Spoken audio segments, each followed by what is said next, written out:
உங்களை கெஞ்சி கேட்குறாங்க. கண்டிப்பாக இந்த வீடியோ ஷேர் பண்ணுங்கள். நீங்கள் ஷேர் பண்ணுறது மூலயமா நிறைய பேர் பார்ப்பாங்க. நிறைய பேர் நம்ம செய்கிற திருப்பணிக்கும் நம்ம செய்கிற தொண்டுக்கும் கண்டிப்பாக ஒரு சப்போர்ட் பண்ணுவாங்க, ஒரு துணையாக இருப்பாங்க. அவங்களால முடிஞ்ச உதவிகள் பண்ணுவாங்க. அதனால தான் தயவு செஞ்சு இந்த வீடியோ ஷேர் பண்ணுங்கள். கடந்த வருஷம் மகா சிவராத்திரிக்கு நம்ம நிறைய கோவிலுக்கு அபிஷேக பொருள் கொடுத்துருந்தோங்க. தஞ்சை, நாகை, திருவாரூர், மயிலாடுதுறை, கடலூர் ஆகிய 5 மாவட்டங்களுக்கு நம்ம அபிஷேக பொருள் கொடுத்துருந்தோம். இதில் பார்த்தீங்கன்னா நம்ம கட்டுன கோவில், ஷெட்டு போட்ட கோவில் எல்லாத்துக்குமே நம்ம கொடுத்துருந்தோம்.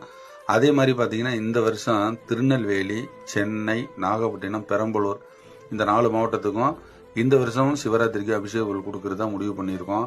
இங்கே பார்த்தீங்கன்னா இந்த 4 மாவட்டத்தில் 10 கோவிலுக்கு நம்ம அபிஷேக பொருள் கொடுக்குறோங்க. இந்த வீடியோ பார்க்குற நீங்கள் உங்களுக்கு புண்ணியமாக போட்டோம். கண்டிப்பாக ஷேர் பண்ணுங்கள். உங்களால் முடிஞ்ச உதவிகள் பண்ணுங்கள். முடிஞ்சால் எண்ணெய் வாங்கி கொடுங்க, சுவாமிக்கு வஸ்திரம் வாங்கி கொடுங்க. உங்களால் என்னென்ன முடியுமோ வாங்கி கொடுங்க. தொடர்ந்து நம்ம திருப்பணிக்கும் இது மாதிரி கைங்கரியத்துக்கும் புண்ணிய இது ஷேர் பண்ணுங்கள். உங்களுக்கு பெரிய புண்ணியம் கிடைக்கும். கண்டிப்பாக சப்போர்ட் பண்ணுங்கள். தொடர்ந்து நம்ம ஆலய திருப்பணி எங்கெங்கெல்லாம் நடக்குதோ எல்லா இடத்துலையும் சிவன் மகன் வேல்முருகன்ங்கிற ஃபேஸ்புக்கில் பதிவு பண்ணிகிட்டு இருக்கான். கண்டிப்பாக பாருங்கள். இந்த பேஜை லைக் பண்ணுங்கள். உங்களால் முடிஞ்ச உதவிகளை தொடர்ந்து பண்ணுங்கள். இந்த மகா சிவராத்திரிக்கு உங்களால் முடிஞ்ச கைங்கரியம் பண்ணிங்கன்னா பெரிய புண்ணியங்கள் கிடைக்கும்.